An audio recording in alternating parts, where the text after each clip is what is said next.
And we're back after a very long hiatus, it felt like to me. What's up, Hales Teach? What's up, everybody? I'm waiting for people to just kind of jump on here. So if you are watching this later, you could just skip ahead a few moments because I'm not going to say anything of interest yet. Should I announce that other thing that we were working on today, too? No. No, not yet. Okay. Uh-oh. There you go. Trying to be Blur secret. of a woman behind me. Leah Pratt, what's up? How are you? It feels like spring in Indiana here. So it was 51 here in Jersey today. Can you plug for your computer? I don't. It's at 100%. How are you, Leah? I hope your holiday was good. I'm just waiting. So look, my guess is nobody knows that we're on here. Pretty good getting ready to head back to school tomorrow. Dude, you're just going back tomorrow also? So are we. I thought we were the only ones that had this super long break. My kids went back last week. My like offspring kids, not my school kids. Yeah. And then I had like a week off before. So yeah, look, we got two people watching. Leah Pratt's on here though. Maybe we just do a phone call with Leah Pratt and that's how we handle it this evening. So Tracy Pinder just made it on too. She's number 3 today, but I didn't tell her we were going on tonight. So, we'll give her some slack for not being first. Elementary school teacher vlog is on here. I know that. Yeah. I know that name. Paper crafting girl's on here. Mr. Tran, who we're just going to refer to as Mr. Tran from now on, so I don't have to embarrass myself. But you have a wonderful name, and I appreciate the alliteration in it. Selena, Jay Dobson, Lily Goodwoman. That's an excellent name, by the way. Lily Goodwoman. I said Lily at first. Kimberly Wallback's on here. Jason Lloyd. Turtle's on. Turtle, I will see you tomorrow, man.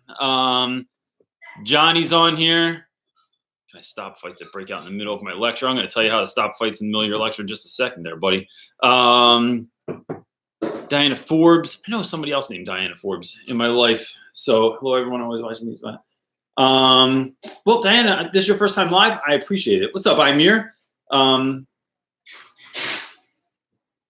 Roberto, Stephanie Johnson. All right, now here we go. Look, here's the thing. I didn't tell anyone I was coming back initially tonight. So like I didn't know. I'm going to comment to some of these other ones real quick too. But you're all up in the video tonight. Well, I'm tired of walking around though. I hear you. It's ridiculous. We need to get you like maybe if we had a green screen behind me, you could just walk behind the green screen. Everybody's on here. All right. Hooray. Turtle's on here putting his damn turtles all over the place. Joe's going to come on and yell at him in a second.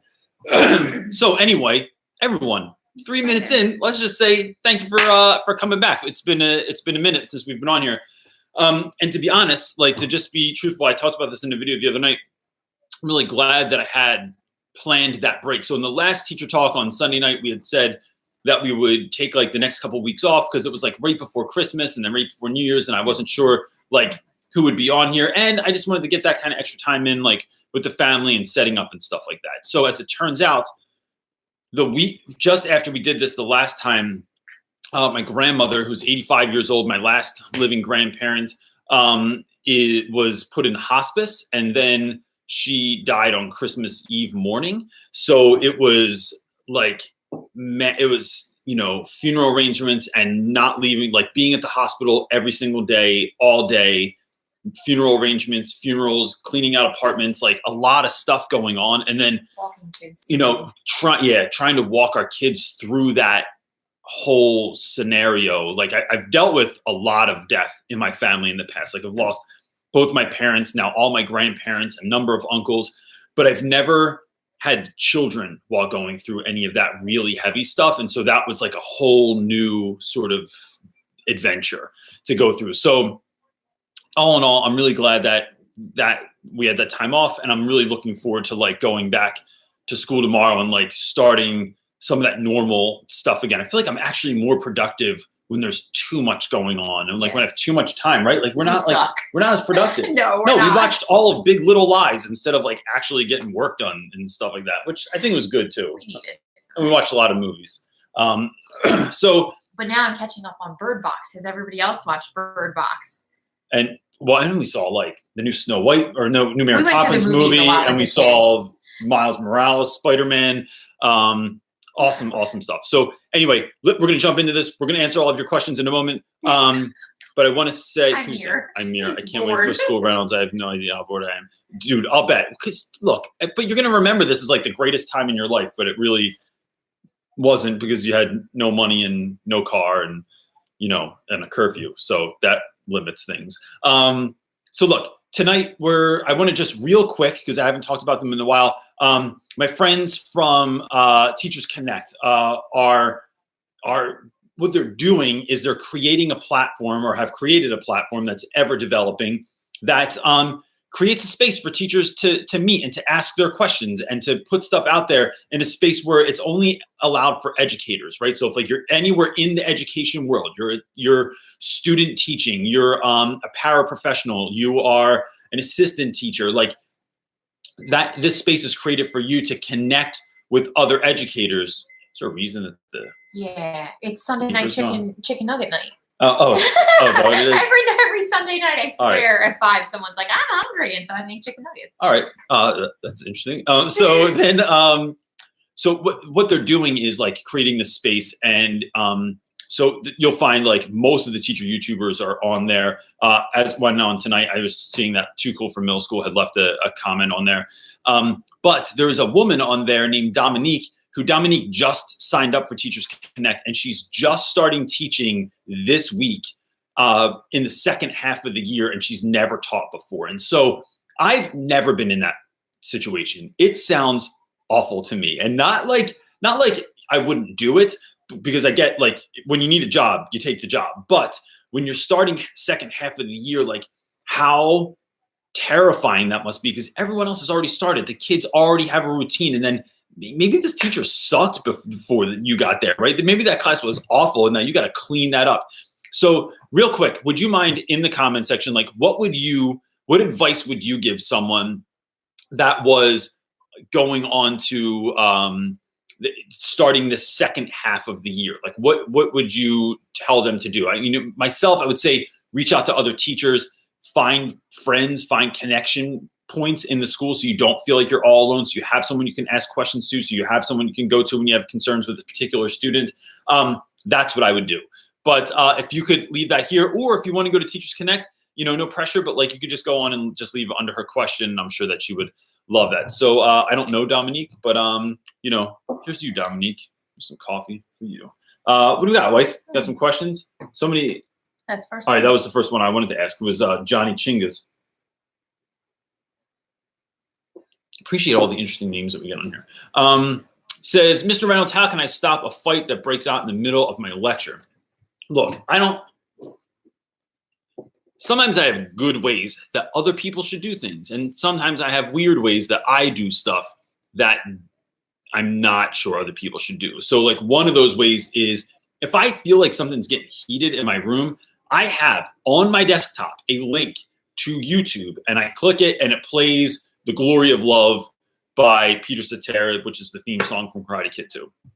Nobody wants to fight if there's love jams going on in your room. This works with just about any ridiculous song, right? Like, but I find that love songs don't make fun of the situation. Like, I wouldn't put on like Walking on Sunshine, which is, one of my sweet favorite jams, or like some silly song. I just find that love jams kind of like chill out the mood. Or I will sometimes like take out my phone and I like selfie myself and I tell the kids like, oh, are we getting ready to fight? Because when I do that, nobody wants to be recorded when they're going to fight. They all stop. They all laugh about it. I shoot kids with water pistols sometimes if they're like getting to that point. Or, maybe a more serious way is to just say, hey man, can you do me a favor and step in the hallway? You're not in trouble. I always say that, and kids laugh at me all the time, but I don't want them to think that they're getting kicked out. Hey, I need you to step in the hallway for a second. And what that does is it's just separating those two dudes so that they can we can have a moment to figure out what's going on. And then I'll call an SSO down and say, look, can you handle this? I pulled the one dude out. Can we get the other guy out? Figure out what's going on. If it's cool, send them back in class. If not, maybe they have some kind of like grievance they need to air out. But that's the best way I think that you can handle that situation. We got love. Joanne Markov is asking, hey, Joanne, how are you? She didn't ask that. That was me asking her. But in depth, how in depth is your syllabus? I will send you my syllabus. I I'm redoing mine right now. I have a very brief last term, but I realize I need to be more explicit. I don't have a very in-depth syllabus. It is 1 page. It's adorable. And it is adorable, isn't it? I guess. Come on, dude. Adorable in a manly design. It's totes adorbs. Mm-hmm. It's totally manly. So if you want, just shoot me an email and I'll send you a copy of it. I'm going to make it available. We have a website that is done, right? It's seriously almost done. It's done. But we have the phone call tomorrow night to learn how to, like, if we want to, like, add things or subtract things. So, like, when people sign up for mentoring, we need to find out, like, how to navigate that through the website. Like, we already have, if people have signed up for mentoring, like those of you that have done that already have done it through another website, but you're going to be able to go to realrapwithreynolds.com and sign up right through there. This website looks so sick. New branding, it looks like we know what we're doing. Like, and that's all you really need sometimes. It's like teaching. You just gotta look like you know what you're doing sometimes, and the rest takes care of itself. So let me know. But I don't do an in-depth syllabus because I don't think anyone reads it. I think you could have those conversations, but I think reading through a long syllabus for me doesn't work. Now, my friend Cho at school, her syllabus is like 7 pages long or something. She makes the kids read the whole thing. They have to search through it and stuff like that. So, it's kind of up to you. I'm not sure if that's a question or not. Rachel McGrew is, I've never seen that last name before. Mm-hmm. First year teacher here is struggling a bit. Struggling big time with overbearing admin that says they're trying to help, but is becoming very overwhelming, messing up in classroom management, lessons, and all. So, Rachel, I would say, first of all, first year is the worst year, right? Hey, that's like, there's a T-shirt for you that's makes everyone sad. Look, it's going to be about growing pains, and so rather than running from the help, right? Like, even if they are being overbearing, even if they're completely overstepping their bounds, even if you think you'd be better off if they just left you alone, I would lean into it a little bit. I would ask follow-up questions. So if they say, hey, I notice you're not doing this, or try this, or excuse me, whatever they're giving you to do, lean into that a little bit and say, hey, that's interesting that you just said that. How would you implement that in this particular class setting or with this? So what you're doing is you're not running from the problem. You're sort of like dancing with the problem more, and you're asking for follow-up questions, which then I think puts you in control of that conversation. It's not them being in control of the conversation. So that's what I would just try to do, because it can be overwhelming. But look, I swear to you, to all new teachers, it gets easier if you keep doing the work. You just have to press through. But I swear that you will see at some point the year will shift because of any number of reasons. But like, just be mindful of that, and I hope that you do stick with it. And also, do this too. Like, you can go on Teachers Connect and like ask people these questions as well. Like, put in there, and then maybe other first year teachers will hook it up as well, and like tell you what they've been through too. Rami Melhim, I think I'm saying your name right. I apologize if I'm not. How do you fund the cereal morning? So cereal day, for those of you that don't know, is my alternative to pizza parties in school. I just felt like I wanted to do something different, so I go and buy cereal. So the way that I do that is my school gives me $50 incentive, like money for incentives every year. So we can use that for a pizza party, or you can buy books for kids, or whatever you want to do. So I usually use that. And then I find that like not everyone uses their money every year. Like, not all the teachers use it. So at the end of the year, my department head, who's awesome, will occasionally like give me money to do another one if I want to do it. Or I will sell snacks in school after school or something like that to raise money to create cereal day, because it's really the best. Like, you eating cereal, you eat some Reese Puffs with some kids and just chill for a little bit. Dude, it's like there's no movie on. You're just chilling and talking. It creates this atmosphere of like, I just think of love, that you're just like hanging out together and eating cereal, and it's the best. This one makes me laugh. Ashley Essex says, what would you suggest for English teachers who have been told by admin that they shouldn't be teaching novels or doing silent reading ever? This?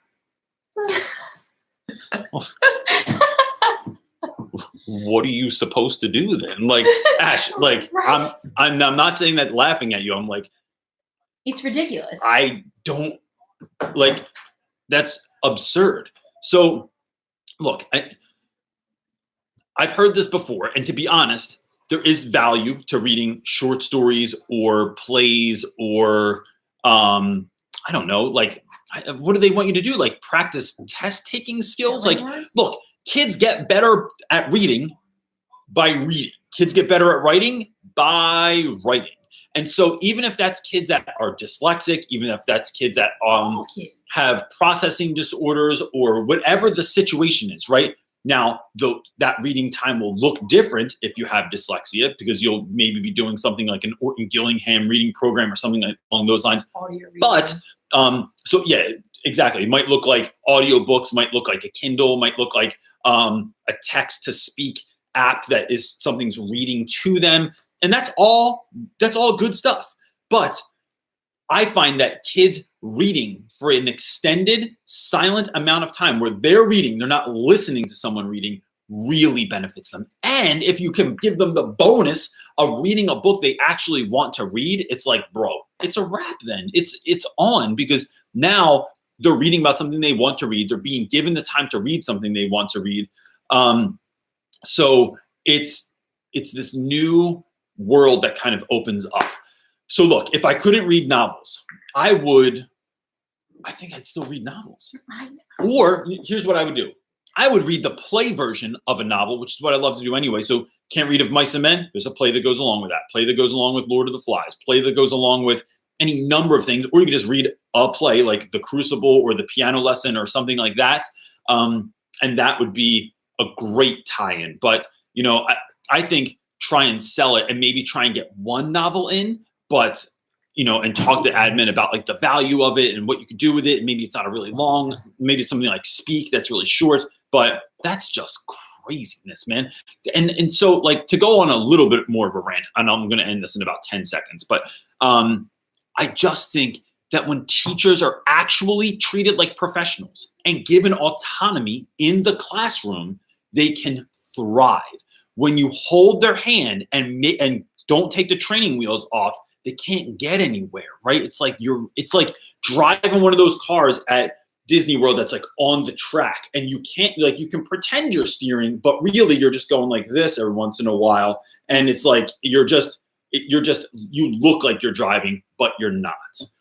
Sorry, got a little. Which is great for children, but we're not children. Yes. We're adults.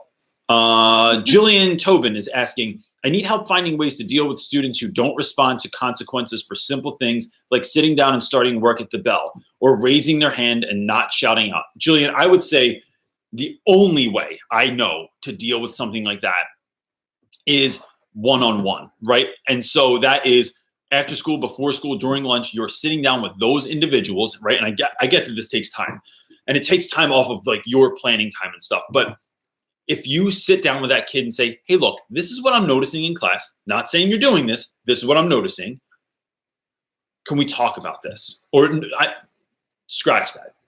We need to talk about this. Take the question. It's not a question. It's not a demand, but like you're asking them the question, not giving them the option to not answer it.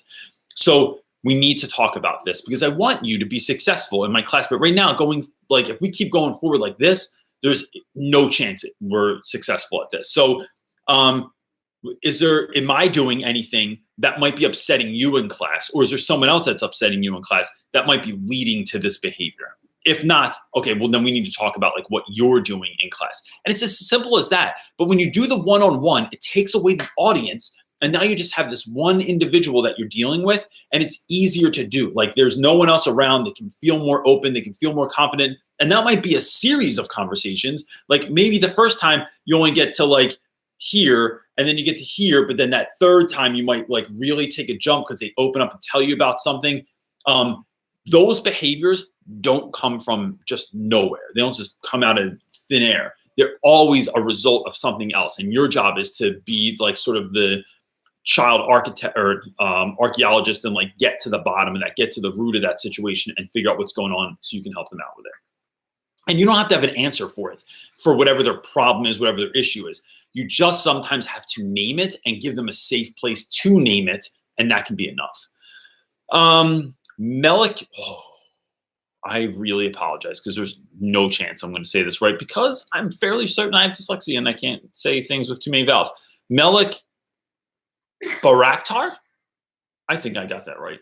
I'm going with it. I'm giving myself credit right now. I'm a first-year teacher starting tomorrow to teach grade 8 health and English language arts. Tips for the first little bit. Super nervous, but also excited. So look, Mel, first of all, you should be super excited.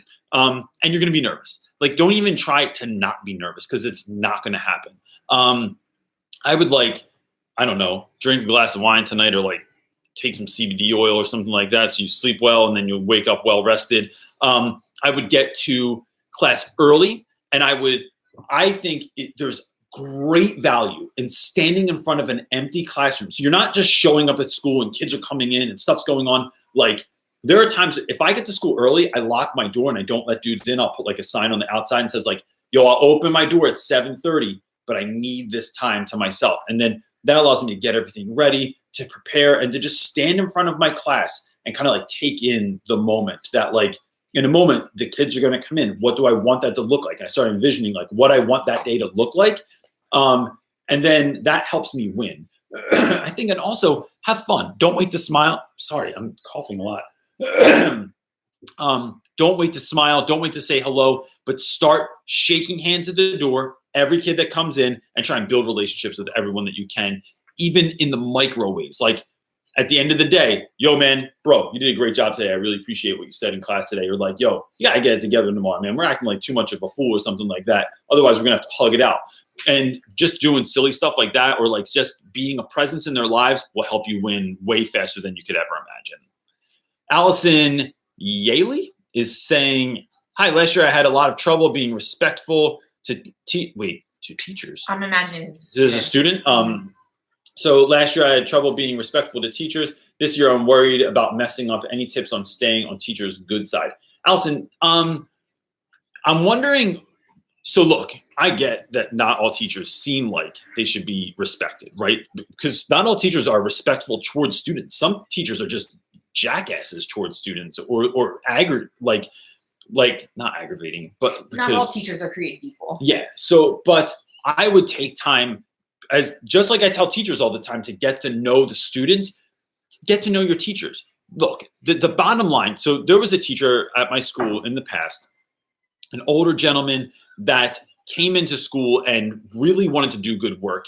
Was a university professor before, came to the school and had a really hard time. The kids did not respect him. They gave him a really hard time. And some of that's first year.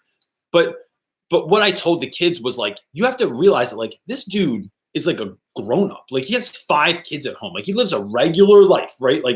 This is I live a regular life also. I'm not just a teacher. And so think about that person in that context, right? Not just the person you see as a figurehead in the front of the classroom, getting to know someone, asking them questions about themselves and stuff. Because when we can see each other as human beings, the likelihood that we will respect one another goes a lot further. The reason you can curse people out when you're driving all the time is because you don't know them. You can't even see their face. You don't know their name. You don't know their life. So you just give them the finger and yell at them as they go by. But if you knew who that was, if the windows were down, if we were driving stagecoaches, if you were on a bike, you wouldn't curse someone out in the same way. And that's because they have a name, they have a face, they have a life, and it's someone that you would give respect to on a different level. So that would be my answer to that. And best of luck to you. I hope that you have a great year. F. Weber is saying, hey, Reynolds, I'm looking to become a SPED teacher, and the college I'm looking into offers a special ed degree with content areas. I'm just wondering I should pick my areas. So your content areas, look, I would take something that you're interested in. I picked English because I like English, and I think I'm answering this question correctly. First of all, SPED teachers are so needed. It's ridiculous. I mean, the teachers in the U.S. right now are at a super shortage anyway, but SPED teachers are even more so. And so if you're a sped teacher for science, like there's just like, I think someone's just going to hand you a job at that point because they are just non-existent. But go into something that you're interested in, because your interest is going to come off as like an authenticity for really caring about something. So be mindful of that too. So, you know, that would be my thing. So for me, it was English. I could have just as easily been a history teacher. I don't want to learn all the science, but I think being a science teacher would be really fun too. I would just do experiments all the time though. You were slacking. You were cutting up chicken fingers over there, which aren't really chicken fingers. Just like when we used to get us dinosaur chicken nuggets. They had no actual dinosaur meat in them, which is very disheartening. Pinky Motivation. Pinky Motivation. How did you get that? How did you come up with that name? Yes. I don't think it's a real name. No, I didn't. I just must not have read it. But what if my students asked, what if my students ask questions that I don't know the answers to?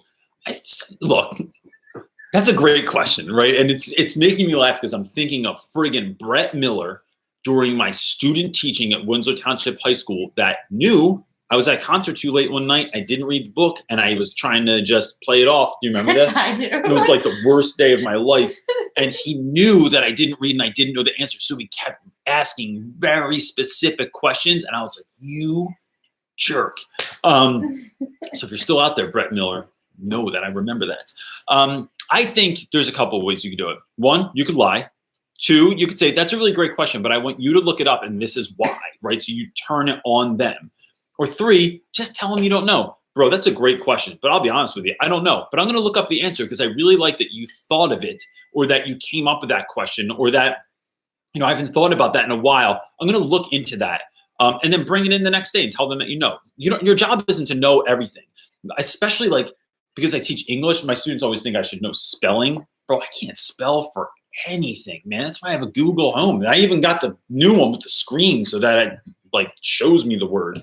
Because it's just like, and my brain just doesn't work like that. So it's all right to not know everything. It's fine. And I think telling the kids that you don't know stuff sometimes is like, creates a space of vulnerability that's like, yeah, this is a space where we're all learning. Like I'm learning all the time. I'm not a finished product. I'm like not even halfway there yet. Even though when I was a kid, I used to think by 50, I'd have that thing on lock.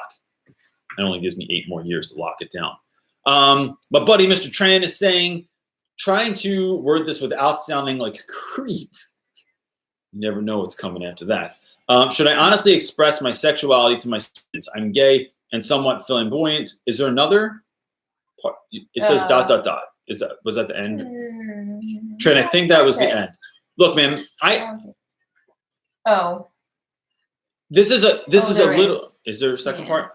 Young students think I'm silly when I act feminine, but I'm not sure if I should tell students I'm gay when they ask. I'm not ashamed, but I'm not sure if I should display family pics as others do. So that's interesting. So look, what I'm going to ask first is 2 things. One, could you either leave this in, leave it on the side, let other people answer it, 1. 2, you could go to, yeah, that's what I was gonna say. So go to Teachers Connect, leave the question, or we have a closed Facebook group if you want, like, I don't know if that feels like what one of those might work, where you can leave something in there. Someone that's actually kind of like living through that same situation might be able to speak to it better. Being straight, it's a little bit difficult for me to answer that.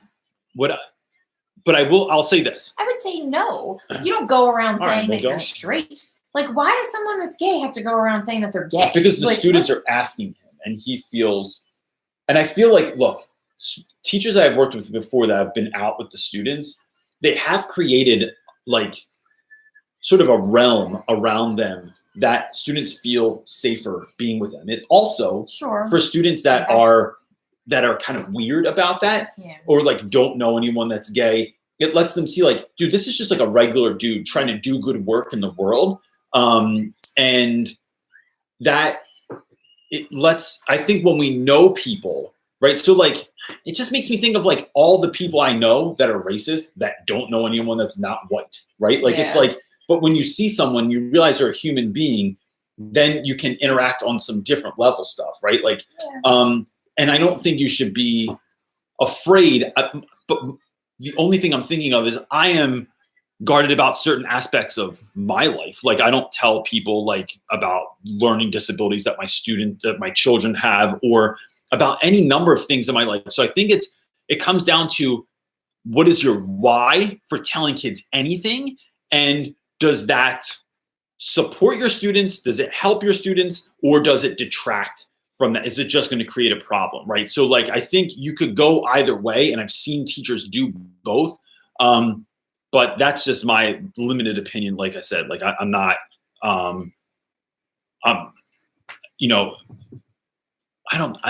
that's kind of all I have for that. But what I'm hoping for is that this opens up a bigger dialogue on the side here, or on Teachers Connect, or on the Facebook group, with folks that might be able to weigh in. Because look, again, this isn't the Reynolds. I mean, it is the Reynolds show, but like, it's not just about what I think; it's about what everyone else is thinking on here too. What do you got? Is that good? Yes. I think that's all right. It's not a yes or like a simple yes or no. No, I think it's like a conversation, and knowing the students and all that stuff too. And it's a case by case in your school, and and who you are and all that. I'm looking for a question. Looking for a question. You want me to sing a song? No. I will tell you what I've been doing over break is listening to the Lionel Richie Pandora station, which just because it's hilarious to me, and I've been singing songs to my wife and making her crazy. Selena Selena, come on, girl. I can't do all the vowels. I apologize. I have a pretty serious situation with a sub that I don't really want to type in here. Can I email you or something? Yep. Email me at realrapwiththereynolds@gmail.com, and I will get back to you immediately. I have a ton of emails, but that's because I haven't been doing them over break. What's up, Jill? That's my sister. And I'll get back to you right away. Do you have another one? Wait, the Eagles game went off? Well, because apparently it was. What's happening right now? I'm sorry. We got rid of our internet. We got changed internet. We got rid of our cable. Now I can't watch the Eagles game. And it was just on in the background while we were on here. Sorry, we're a little bit disheveled tonight. I'm going to blame my wife right now. So I'll just drink this coffee in my Colorado mug. Here, answer Stephanie Henry until I get back into I will answer Stephanie Henry's picture. Starting back tomorrow, and I feel like just as nervous. First year, third grade. I know things that that work and don't work. How do I apply change in the middle of the year successfully? Yo, look, Steph, I'm going to say one of the things I was talking to my wife about is I am more excited about the beginning of the year every year, right? Because you have that 3 months off or whatever, like you have a break and then you're getting ready and you feel refreshed and you're ready to go and you have new ideas. But almost always my second half of the year is better. I'm not exactly sure why. I think it's because like I come back from break and I feel somewhat refreshed, but like I'm just more willing to try crazier stuff, and I'm building more relationships with students so I know who people are, and that starts kind of like working itself out, like those relationships work themselves out. My second half of the year is almost always better than my first half of the year.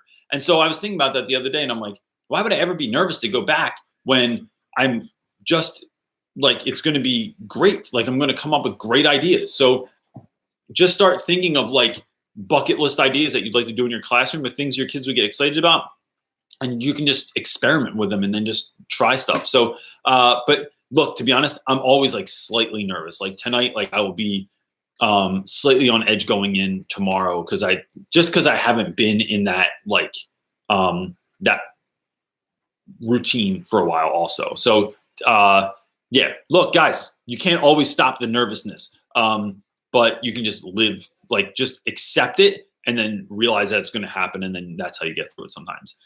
Virginia Bruce is asking, I'm not sure about other first-year teachers, but I am teaching content I do not enjoy. I hear that. How do I get myself excited? How do I get the kids excited for world history? Can you relate it to something else? Do I have those magazines are over there. something I started using is Scholastic Magazine, right? So Scholastic Magazine reached out to me and they wanted me to do a series of videos for them. But then as I was looking through their content, it's like, look, I don't ever promote anything on my channel that I don't 100% believe in or think that it's like actually valuable to people. So Scholastic Magazine reaches out and they give me free magazines, and I got like to try it out and like they have online content as well. But some of it is made by them partnering with the New York Times. So you have like these magazines, they're short, you can go online, they have like worksheets and stuff like that. Those are some pretty scary looking monkeys. But the way that I think is interesting to use this, and that you can go on their website and use it as well, is you can search things like, I search Merchant of Venice, right? I hate dealing with Merchant. Merchant of Venice is like not my favorite thing to teach every year. But after like a couple months ago, there was this tragic shooting in Pittsburgh at a synagogue. And then after that, I did not know this.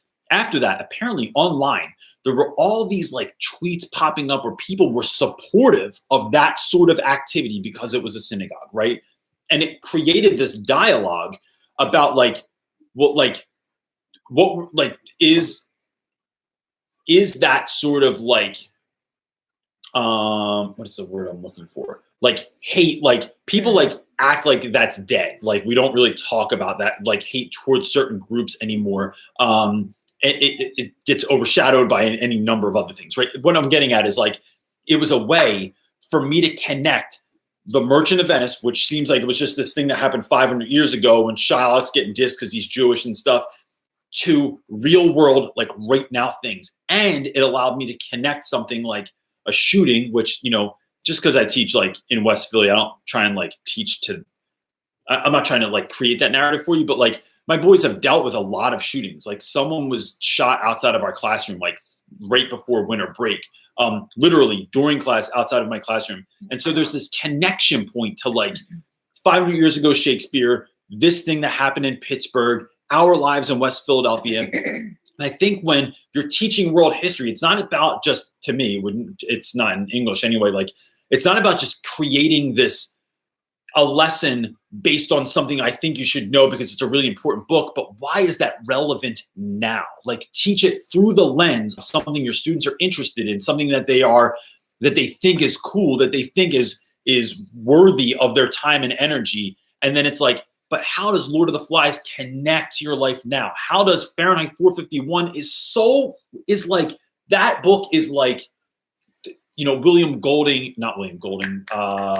Ray Bradbury was like really had some link into the future because he was so right about 100 things in that book.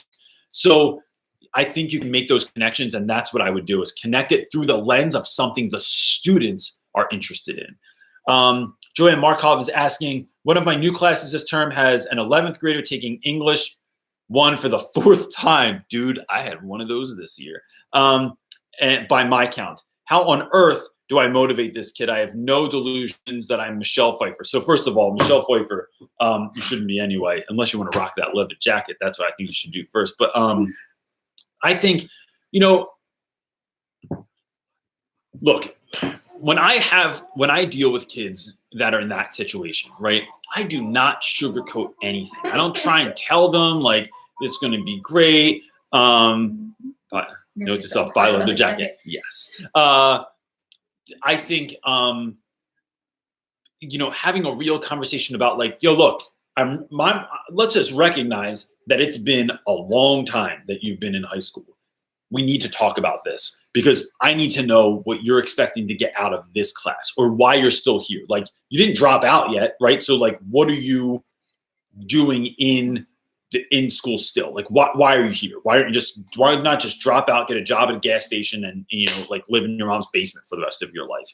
And I think sometimes having those conversations helps. I also think the way I have those conversations is I find out why the kid is still in school. And then I say, well, what do you want out of life? Maybe you don't know what you want to be, but like, what does your dream life look like? Right. And then let's look at that, but let's reverse engineer it. And if we reverse engineer that, and school has to be a part of that plan, like you want to be a nurse, you want to be an engineer, you want to be, I don't know, like go into the military.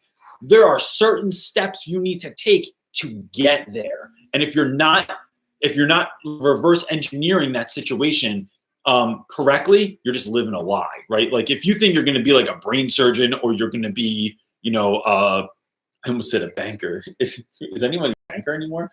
If you're going to be a lawyer, like you're kidding yourself, bro. You're an English 1. You're a junior in high school. Like you need to get it together. And this is why, right? Like because you want to be this is part of the equation. You're missing a piece of the puzzle if you're not doing this, and it's never going to be complete. So I would have a real conversation like that, one-on-one when no one else is in the room. I would do that. Kimberly Wallback is asking best way to work with emotional support students. I think, that's tricky because I'm not exactly sure what the student's gig is, but there's a couple of ways that I do it. One is I give room for kids to breathe. And what I mean by that is like, if there's a day we need to check out, you need to just like have a day to yourself, cool. But that can't lead to a kid taking advantage. What is the saying? Don't mistake my kindness for weakness. Because some kids will take that and run, and they'll come in some days and you'll see them playing around the halls and doing all kinds of wacky stuff. And then they come in your room and they're like, I'm sad today. It's like, bro, you need to get your life together. Like I just saw you goofing around. Now all of a sudden you want to try and play me. Like, I trust you until you give me a reason not to trust you. So I think giving those kids room, but then building that relationship so that whether it's real or fake that day, and not having them kind of like overtake you or overtake the class. Like there needs to be very clear guidelines. Like you can't just say whatever you want. You can't just say like my dudes that have ADHD aren't allowed to do just whatever they want. You get like a section, right, where you can move around and do your thing. You can get water if you need to, but you're not just like allowed to like go across the room and like hit a dude and be like, it's my ADD. And it's like, bro, 100%. Like I've been surrounded by ADHD my whole life. I know that that's not like an excuse for your behavior right now. So, I don't know that's a really clear answer, but I think it's knowing the kid, giving them room, but then knowing when to reel it in because you have very clear boundaries also. Rachel McGraw is asking, late to respond to this part, but I'm just getting to the Teachers Connect. Do they have an app trying to find time to get on the site for it? They do not have an app yet. To Sandra. She's on here. Okay, she just answered, I think. No, I don't. No, that's someone. No, okay, so. But her name is Sandra. Sandra from Teachers Connect is on here. So Sandra, if you're still on here, it's Rachel McGraw is looking for how she can connect with Teachers Connect on her phone. And I don't believe there's an app yet. Is there one coming? So if there's one coming, like when is it coming? Do you guys have any sense of that yet? That sort of thing. What do you got? Oh, you got me. Oh. Did I mess it up? Yes. Dude, I'm sorry. You can't get mad at me on the internet. It look like we get along. We do. Doesn't mean I don't get mad at you sometimes. That's the thumbnail right there. Mm-hmm. Oh, that was your wedding ring. That's all I meant. There's your engagement ring because you lost your wedding ring. I'm really holding up my game. I'm really sorry. You just messed me up. Feeling the flow. The Eagles are on, but the Eagles aren't on anymore. It's probably because Bryce is using our login. Dude, I got nothing going on here, bro. All right. Jay Dobson is asking tips for working with ESL students. I have a boy in 11th who. Why are you trying to grab me? Yo, hurry up. Question. I'm trying. I have a boy in 11th who knows very little English and uses his lack of English skills to joke around and disrupt the class. So Jade, I would say one, of course that's what he's doing because he's trying to because he probably feels stupid and he feels like he's not going to do well in there anyway, and he doesn't want everyone to know how bad he is at English. So he screws around as a way to compensate for. It's like, oh, I got bad grades because I misbehaved, but it's really me masking the fact that I don't know what I'm doing. I would give that kid a different book. No one has to know, figure out a way to cover it up. So in the past, say when we read the Odyssey, there's really good graphic novels out there for kids that have very limited language in them, or you can get go online and download stuff that is at a lower lexile level for students that don't read as well. And then what that does is what you want is for them to read. And the more they read, the better they'll get, especially if they have instruction with you. Maybe give them after school hours where you're sitting down with them, or connect them with another student that's a really good sort of mentor. But you have to build that relationship, and then you have to get them stuff that they're going to succeed in. What you want to do is rig the game to win.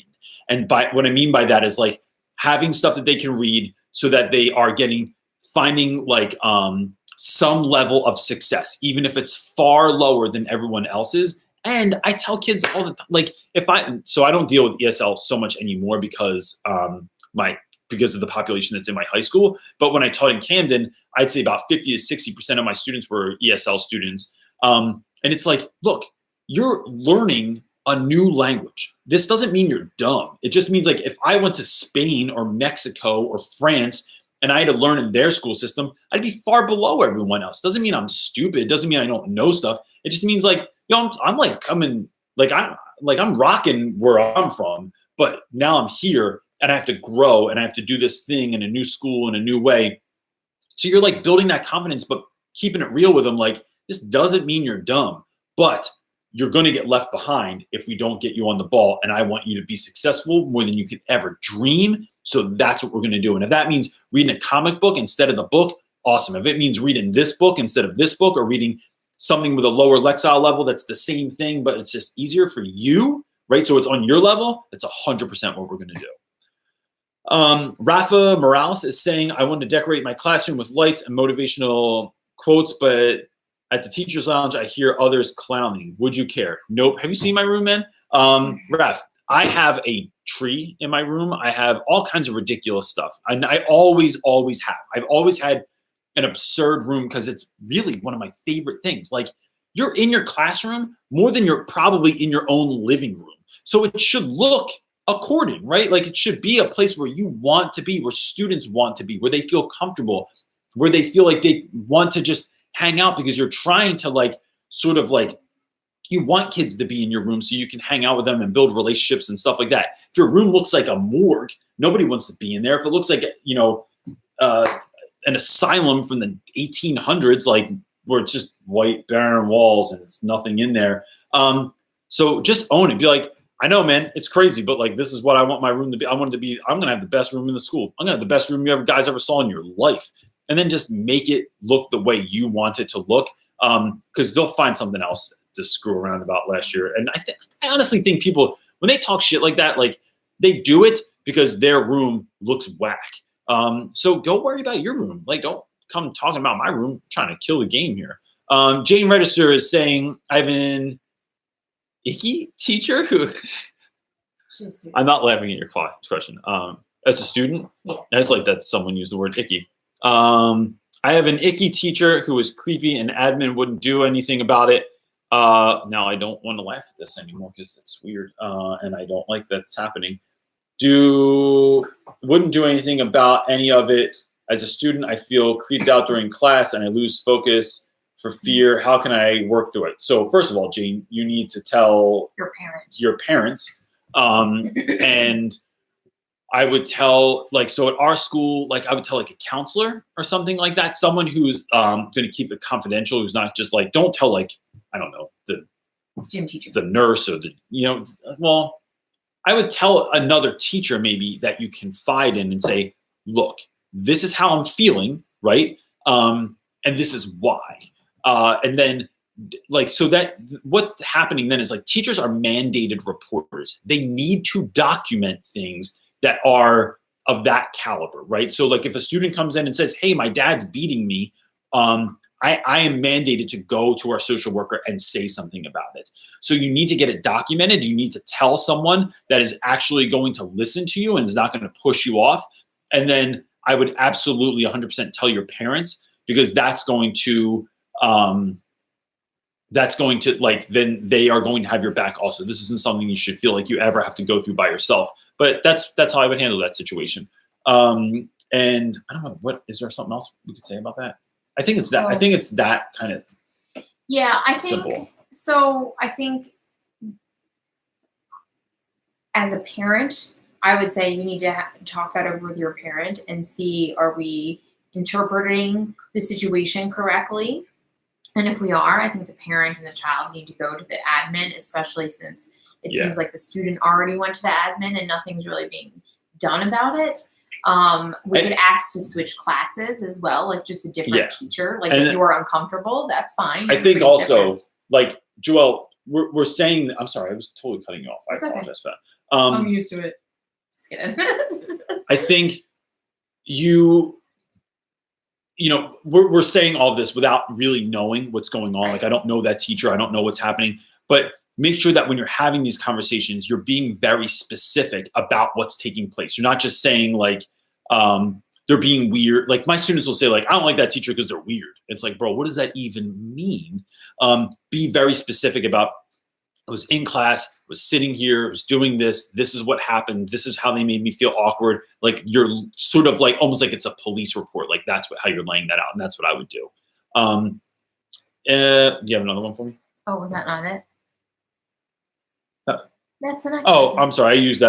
I used Joelle's name for the last question. Joelle, I apologize. Joelle Seaton is asking, I am aiming for a career in nursing for 4 years until I decided nursing wasn't working. And I decided over like 2 weeks to be a teacher. Was my decision impulsive? Maybe. First of all, you have a great profile picture. Look, it's that little like, it looks like Daria. So maybe, but maybe not. I don't really know. But I know that if you don't feel like, look, to be honest, I don't always remember what it was like to wake up and hate my job. Like I've had a lot of crappy jobs. I worked at Taco Bell. I've dug holes, literally like got dropped into a hole with a piece of rope and dug dirt for a whole day. Like I was in a movie with that just do it guy. I've had any number of crappy jobs, but I've been doing what I love for so long that I forget what it's like to go to work and like truly not like it. What I will say is waking up every day, going to bed every night, knowing that what you're going to do tomorrow is what you feel like you're put on earth to do it's a game changer. It's like, you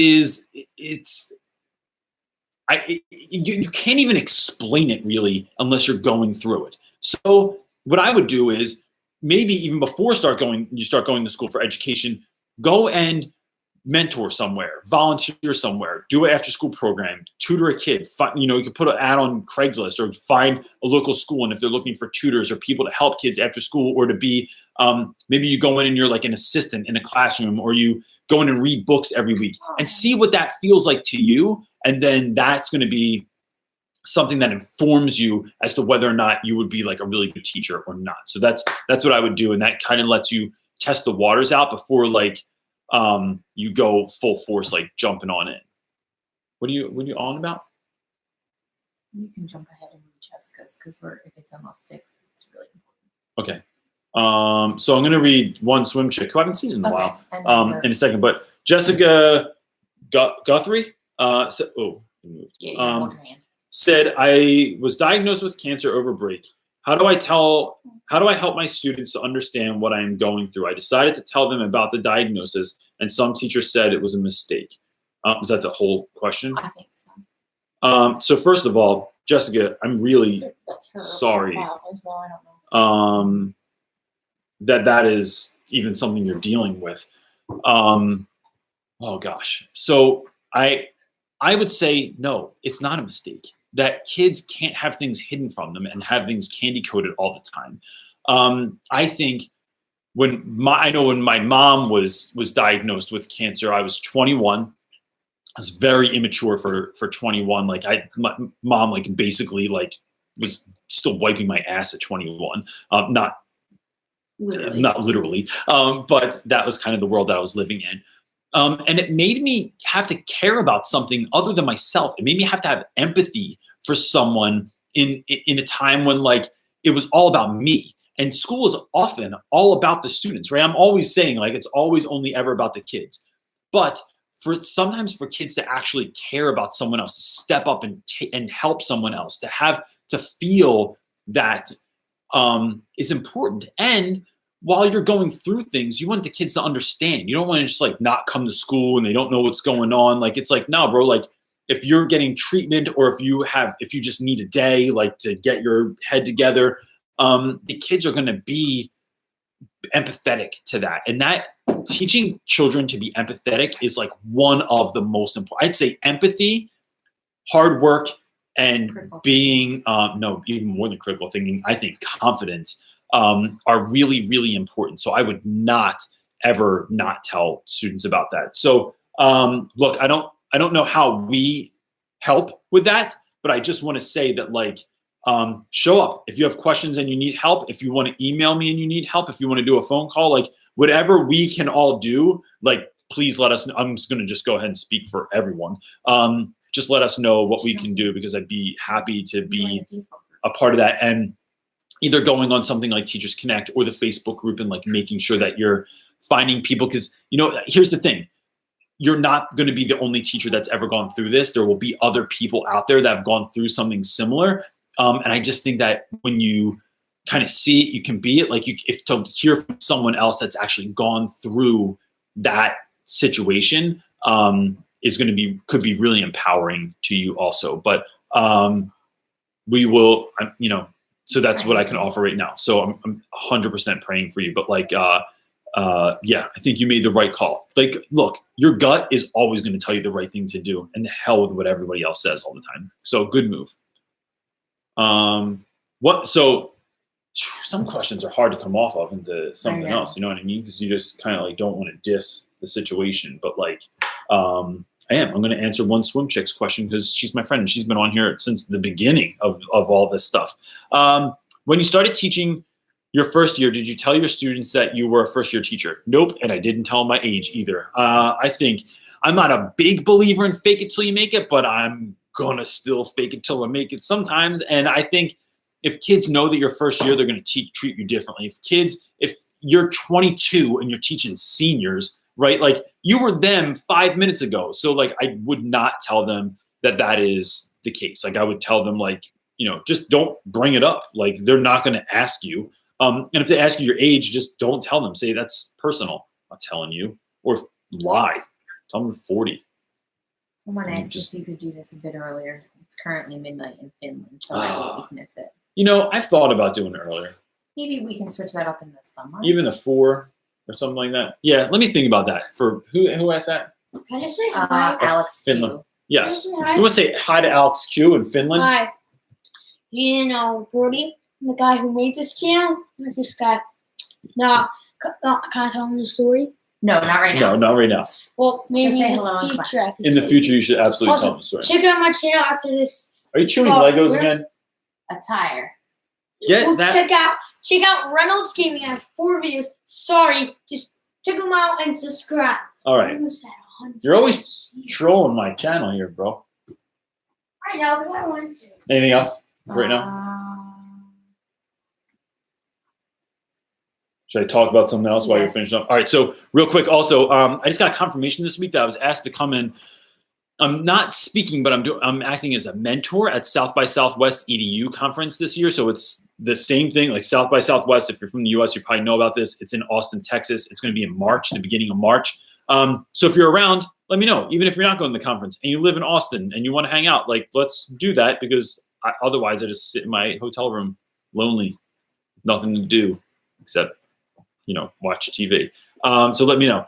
Joel Seenan is saying, new question. I have anxiety in that I feel generally tense all the time. It's not that I don't enjoy my job, but it makes it a lot harder. Are there any ways to overcome it as a teacher? So Joel, I would say, gosh, there's 1,000 things I would say about this. Gosh, you know me. What would I say about this? I was doing something else. Oh, sorry. Are you texting people? Oh, I'm Are you commenting? commenting. All right. That's what you're doing. I think, gosh, if I was tense about something, there's a couple of things I do. One, for me,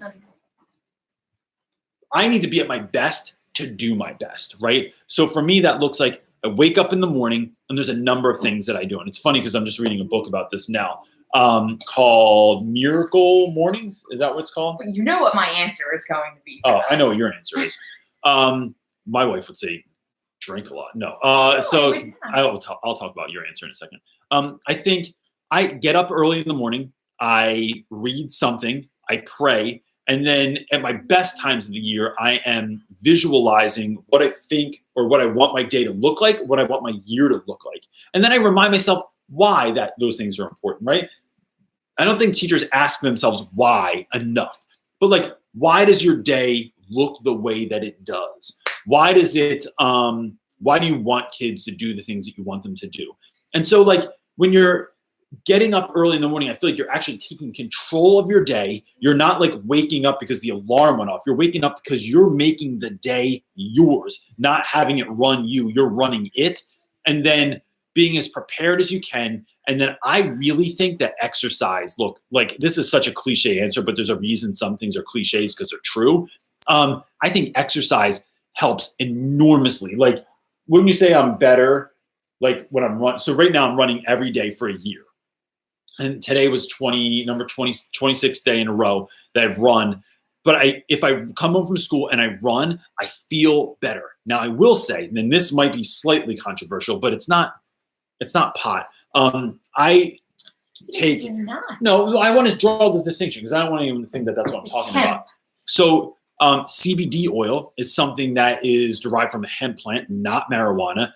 It does not get you high. It does not have any THC in it. No, that's a lie. It does have THC. It does have THC. It's so low. It's not psychoactive. No. It's a calm. How long have you been taking this stuff? 2 months now. 2 months. I put 2 drops of this oil, it tastes like olive oil, under my tongue. I go to bed at night, and I'm telling you, I sleep better than I have slept since before I had children, right? Because you don't sleep the same after you have kids anymore. And it's something I take about a half hour before I go to bed. I literally do not feel any different. But I go to bed and I wake up in the morning feeling refreshed. And like, I do not remember like rolling over or anything like that. It has been like but it's not like a drug. Like you don't feel like loopy or anything like that. Not at all. I never did drugs growing up. Like I never did drugs. Like I never tried pot. I never tried smoking cigarettes. I never tried alcohol because my whole family was like too many alcoholics and drug addicts. So I just was afraid to do it all the time. And even this took a long time because I was like, it's going to be weird. But I think that stuff helped me a lot. Well, it's for reducing anxiety. Yeah, it does reduce anxiety. And that's my answer. Stops you from becoming a werewolf also. Look it up. Research it. Yeah. So you can even email me if you want more information about that. I'd be willing to talk about it more at length. Alex too was saying, do you have any tips for handling a class where half the students edge on the other half? Otherwise, I'd like to remove students that are the big problem and put them to work outside, but there are too many. So Alex, I'd say that's a good move, Ron. Like, look, I like teaching. I love my students. I kick dudes out all the time, like all the time, bro. Because if you can't handle it, like my agreement with you is like, if you're here, I want you to be here because you want to be here. If you don't want to be here, don't come to school anymore. Like drop out, like go get a job pushing carts somewhere, right? But if you show up, I want you to know that I want you to do well. Like I'm here for you, right? This like the paycheck's not good enough for me to show up otherwise. I feel like this is my mission. This is my job. This is what I'm put on this earth to do. And I want to do that with you, right? Really like a lot. So if you're clowning around, you're doing a couple of things. One, you're making my life harder. And I don't need that.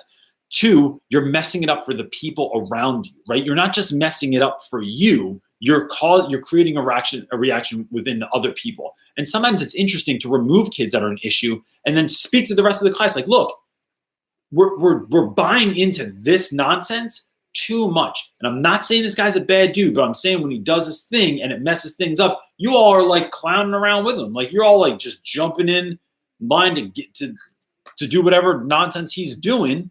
But look how nice it is in here right now, right? Like, sometimes I'll have that conversation at the end of class. Like, let's get this train rolling. And then at the end of class, like, look, did we see how well this worked today?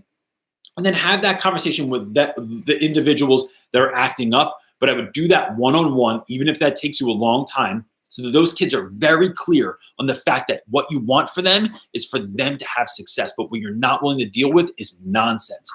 And that, what do we need to do so you can have a successful class? Do you need to sit somewhere else? Would you like to sit on the couch or at my desk or in the back of the room or in the corner? Or like what does this scenario need to look like? But I'm only going to play that game even for so long before I put my foot down and just stop it, because there's no chance it's going to happen. If it happens again, I'd say pull other teachers in as well.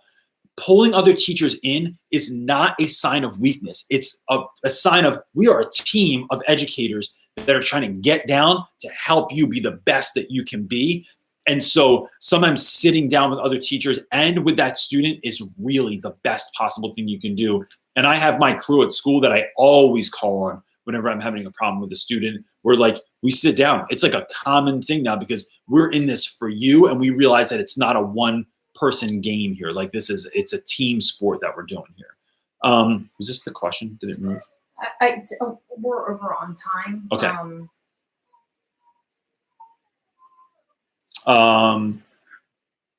Should I answer this question?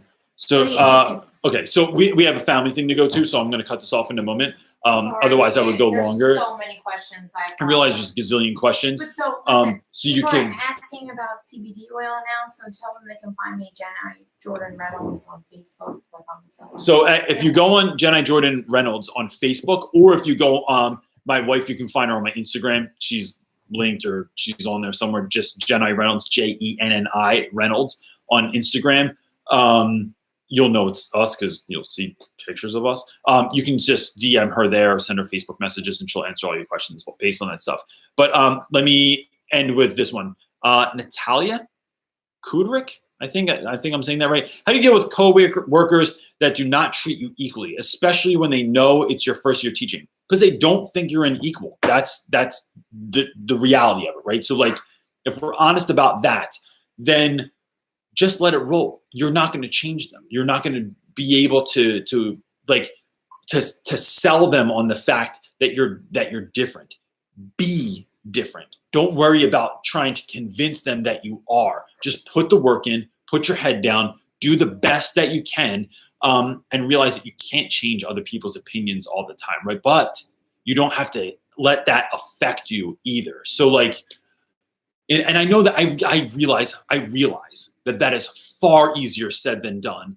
But if you are confident in who you are and in what you're doing, maybe take some of their advice. Like don't hold off their advice just because they don't see you as an equal, because maybe they're speaking some truth that you need to hear. But maybe just find your tribe somewhere within the school, find your tribe online, and know that like those people are there to surround you and to support you. But look, equality is always a hard thing for me to talk about, to be honest with you, because I feel like, not to take us down this whole rabbit hole, but like being a white dude in America, like, what do I know about equality really? Right. But like, but what I can do is listen with an empathetic ear and try to support people. So like, I would say, even if there's no one in your school, know that you can show up to this teacher talk every single Sunday. We're here at 5 p.m. You can join the Facebook group. You can join Teachers Connect. You can find people to connect with online. You can find people to get down with in the comment section here that you're going to further a relationship with elsewhere and do phone calls with or find support there, and have that fill that void that the people at school are leaving you with. And then before you know it, you'll have experience under your belt. You'll be killing it in the classroom, and they have no choice but to not diss you anymore. Older teachers always are trying to diss younger teachers because your room's too much. You spend too much time at school. You're doing too much. You like, please. I don't think you're ever doing too much. Just make the quality of your work good and don't burn yourself out. And then, I don't know how anyone argues with that. But we're going to call it there. Gang, by next week, by Wednesday, my website will be up. There's another video coming out this evening on the importance of community in the classroom. Go visit Teachers Connect and sign up there if you want to further any of these conversations. And I will go back and read all of your comments later. Anything else we're thinking of or we're going on? And speaking at South by Southwest this year, so if you're around in March, what do you got? More questions for me? No, I was trying to put the link up to the Facebook group, but it How about we will pin? Okay. Oh, it's not going on there? No, I know. We'll pin a comment for that, for the Facebook group. Cool. Okay. Anything else? No. All right, gang. Everybody. Hope you have the greatest week ever. Hope you have a great week back. And we will see you here next Sunday, 5 p.m. Eastern Standard Time. That's it, everybody. Peace. Awkward ending because I got to hit 3 things to stop.